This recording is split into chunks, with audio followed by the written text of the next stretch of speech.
അതെ, ഇടയ്ക്കിടയ്ക്ക് ഇങ്ങനെ വിളിച്ചു ചോദിക്കാതെ ഇൻഫർമേഷൻ ഓഫീസറല്ല, വില്ലേജ് ഓഫീസറാ. നിങ്ങൾക്ക് കാര്യങ്ങൾ സാധിക്കാണ്ട് ഇവിടെ വരണം, ഓഫീസിൽ നേരിട്ട് വരണം. ആ വെച്ചോളി. ആ എന്തായിരുന്നു? ആ സാക്ഷി വരാൻ വന്ന ആൾക്കാരാ? ഇരിക്കി. വേണ്ട സാർ, ഞങ്ങൾ ഇവിടെ നിന്നോളാം. ആ എന്താ എന്താ പേര്? ഉണ്ണി. ഉണ്ണി. ആ സാർ. നിങ്ങൾ ഈ മരിച്ച ആളായിട്ട് എന്താ ബന്ധം? മരിച്ചോ? ആര് സാർ മരിച്ചു? ഈ മരിച്ചവർക്ക് സാക്ഷി പറയാൻ വന്നല്ലേ നിങ്ങള്? അതെ സാറേ.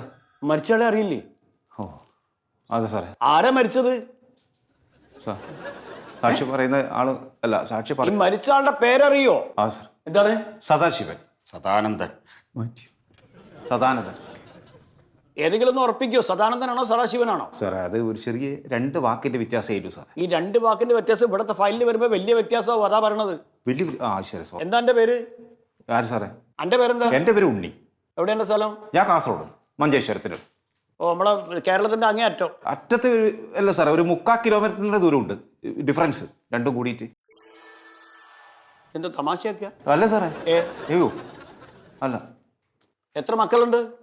മക്കളില്ല സാറേ. മക്കളില്ലേ? ഇല്ല. സദാനന്ദന? സദാനന്ദന് മക്കളുണ്ട് സാറേ. പിന്നെ ആർക്കാ മക്കളില്ലാത്ത? എനക്കാണ് മക്കളില്ലാത്ത സാർ. ഈ സദാനന്ദൻ എത്ര മക്കളാ? 3 മക്കളാണ് സാർ. എന്തൊക്കെയാ 3 മക്കളുടെ പേര്?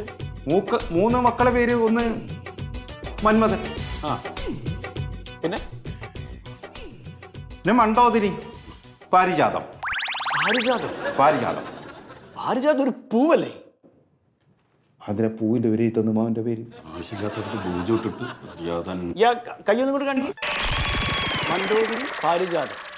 എന്റെ വില്ലേജ് ഓഫീസിൽ കോപ്പി അടിക്കാൻ വന്ന ആണോ? അല്ല സാർ, അത് പേര് നമുക്കെപ്പം കിട്ടണമെന്നില്ലോ സാറേ പറയുമ്പോ. അപ്പൊ എഴുതി വെച്ചു.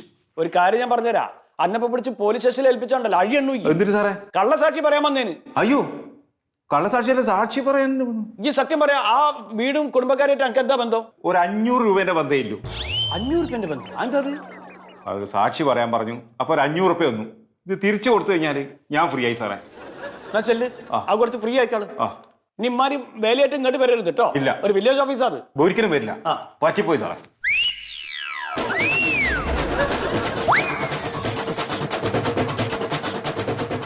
ഞാനും അതാ ഓർക്കുന്നു സാറേ, ഞാൻ ഇങ്ങനെ ഒരു ആളെ അവിടെ കണ്ടിട്ടുണ്ടായിരുന്നില്ല. ഓരോരുത്തർ ഇറങ്ങിയേക്കണത്. അതെ അതെ. നിങ്ങളെ പേരെന്താ? സുഗതൻ. നിങ്ങൾക്ക് ഈ കുടുംബത്തിന് അറിയോ? എൻ്റെ ചെറുപ്പം മുതലേ ഞാൻ ആ വീട്ടിലാണ്. മക്കളൊക്കെ എൻ്റെ കൂട്ടുകാരാണ്. മരിക്കുമ്പോ ഈ സദാനന്ദൻ എത്ര പ്രായമുണ്ട്?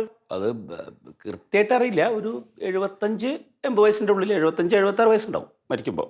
അപ്പൊ നിങ്ങളിപ്പോ പറഞ്ഞ ഈ അറിവ് വെച്ചിട്ട് ഞാൻ ഇവർക്ക് റിലേഷൻ സർട്ടിഫിക്കറ്റ് കൊടുത്തു കഴിഞ്ഞാൽ നാളെ മറ്റന്നാള് വേറൊരാൾ വന്നിട്ട് ഞാനും സദാനന്ദന്റെ മോനാണെന്ന് എന്നോട് പറഞ്ഞാൽ അഴി എണ്ണേണ്ടി വരും. അങ്ങനെയാണെങ്കിൽ മരിച്ചുപോയ സദാനന്ദന് 4 മക്കളുണ്ട്. മൂത്തൊരു മകൻ സത്യശീലൻ. അച്ഛനായിട്ട് ചില പ്രശ്നങ്ങൾ ഉണ്ടായിട്ട് ഒരു 11 കൊല്ലം മുമ്പ് നാട് വിട്ടതാ. പിന്നെ ജീവിച്ചിരിപ്പുണ്ടോ മരിച്ചുപോയോ എന്ന് വീട്ടുകാർക്കും നാട്ടുകാർക്കും ആർക്കും അറിയില്ല.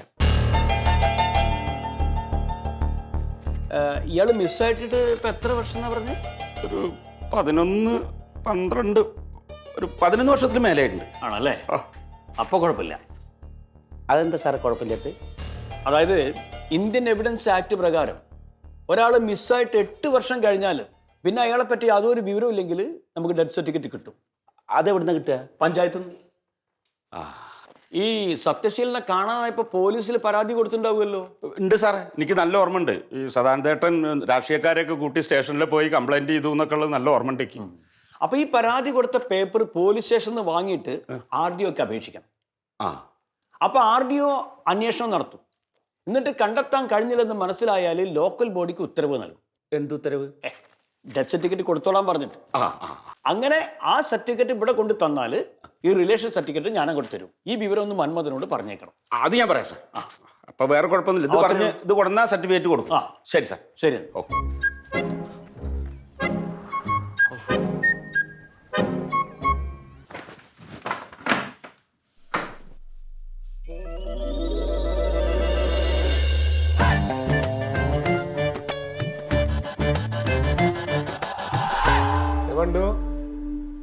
വാതിലോർക്കടി. എടി ഞാൻ പറഞ്ഞല്ലോ നിന്റെ മല്ലിപ്പാട്ടെന്ന് കാശ് എടുക്കാൻ വേണ്ടിയിട്ടല്ല, അതിന് വേണ്ടിയിട്ടല്ല. ഞാൻ അതെന്നും പറഞ്ഞ മാതിരിയല്ല. ഒരു 150 ഉറുപ്പിക ഇട്ട് എനിക്കൊരു ഓട്ടോറിക്ഷ വിളിച്ചിട്ട് ആ കാര്യത്തിന് പോകാൻ വേണ്ടിയിട്ടാണ്. അതാണ് ഈ പറഞ്ഞത്. എന്റെ മല്ലിപ്പാട്ടെ പൈസ ഇല്ല നിങ്ങൾക്ക് ക്വാർട്ടർ അടിക്കാൻ. എന്തെന്നാ നിന്നോട് ഞാൻ പറയേണ്ടത്? കോട്ടടിക്കാനല്ലാന്ന്. എടി ഇന്നേ വരെ അല്ല ഇനിയിപ്പോ ഇതൊക്കെ പോട്ടെ, നിന്റെ ഇപ്പം മല്ലിപ്പാട്ടയിൽ പൈസ ഞാൻ എടുക്കാനുമല്ല, എനിക്ക് അതിന്റെ ആവശ്യമില്ല. ഞാൻ പറഞ്ഞ് നീ വിശ്വസിക്കൂലല്ലോ, അത് വേണ്ട, പോട്ടെ, സാരില്ല. ഇന്നേ വരെ ഈ നിമിഷം വരെ എന്നാ ചേട്ടാ എന്ന് പറഞ്ഞ ഒരു 100 രൂപയെങ്കിലും ഒരു അണ പൈസ ഒന്ന് എവിടെയെങ്കിലും പോയിട്ടൊന്ന് നന്നായി വാ എന്റെ ചേട്ടനൊരു ഇതാവട്ടെ എന്ന് വിചാരിച്ചിട്ട് 1 ഉറുപ്പ്യ നീ തന്നിട്ടുണ്ടേ. പക്ഷെ എങ്ങനെ തരും? കട്ടോണ്ട് പോവല്ലേ എന്റെ മല്ലിപ്പാട്ടേന്ന്? മണ്ടു നീ എന്തിട്ട് പറഞ്ഞ ആട്ടുകാരി കൂട്ടാ. മലയാളം തന്നെ ഞാൻ പറയണത്, അതല്ലേ ഞാൻ ഈ വാതിൽ അടച്ചിട്ടത്. കാര്യം കിട്ടിയ കക്കും നാണുണ്ടോ മനുഷ്യനോ? പിന്നല്ലാതെ ഞാനോ? നിന്നോടൊക്കെ വർത്താനം പറയണ ഈ ജാതി സാധനങ്ങളോടൊക്കെ വർത്താനം പറഞ്ഞ എന്നെ വേണമെന്ന് പറയാനായിട്ട്. അല്ലെങ്കിലും നീയും നിന്റെ കുടുംബക്കാരൊക്കെ കണക്കന്നെയാ. ആ നീയും കൊള്ളാം, നിന്റെ ആങ്ങളമാര് തെണ്ടികളുണ്ടല്ലോ അവരും കറക്റ്റാ. ആ എന്താ പെട്ടെന്ന് മുന്നറിയിപ്പൊന്നും ഇല്ലാതെ ബെല്ലും അടിക്കുന്നത് കേട്ടില്ല. ഞാനിപ്പോ പറഞ്ഞത് നാക്കെടുത്തുള്ളൂ നിങ്ങളെ കുറിച്ചിട്ട്. ഞാൻ പറഞ്ഞേ അല്ല, ഞാൻ പറഞ്ഞു നിന്റെ ആങ്ങളമാരത് ആ സർട്ടിഫിക്കറ്റിനൊക്കെ വേണ്ടി തെണ്ടി തിരിഞ്ഞ് അതൊക്കെ കൊണ്ടുവരുമ്പോ കാശ് കിട്ടതായോ എന്ന് മാത്രം പറയരുതെന്ന് ഞാൻ പറയുന്നു. അല്ല അളിയനീ വർത്താനം മാത്രമേ ഉള്ളൂ, ഉള്ളിൽ സ്നേഹമാണ്. കണ്ടു അങ്ങനെ 4 മാസത്തെ പ്രയത്നത്തിന് ശേഷം സത്യേട്ടന്റെ ഡെത്ത് സർട്ടിഫിക്കറ്റ് കിട്ടി കേട്ടോ.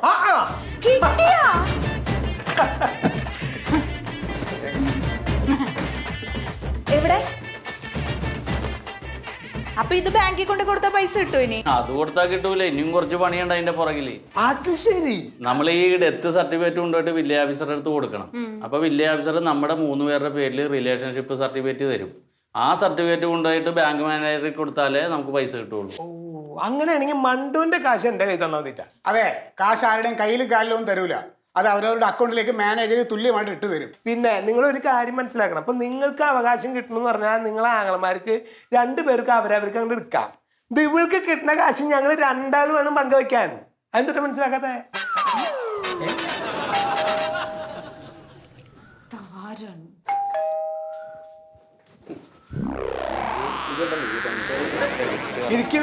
ഇരിക്കുന്നുണ്ടോ? ഇവിടെ വന്നു കഴിഞ്ഞാൽ എനിക്കത് വേറെ അന്യരുടെ ആരുടെ വീട്ടിൽ വന്ന പോലെയാണ് തോന്നുന്നത്. ചായ വേണ്ടളിയാ? അല്ല ഇരിക്കി.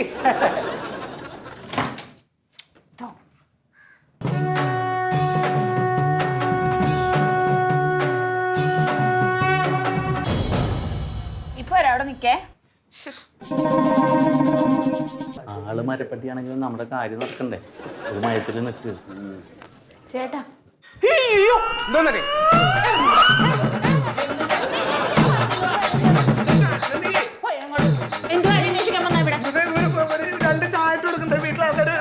ഞാൻ പറഞ്ഞു ചായ വേണ്ടാന്ന്. കൂടുതലൊന്നും പറയണ്ട, ഇനി ഈ വാതിൽ തുറന്നിട്ടുണ്ടെങ്കിൽ അറിയാം.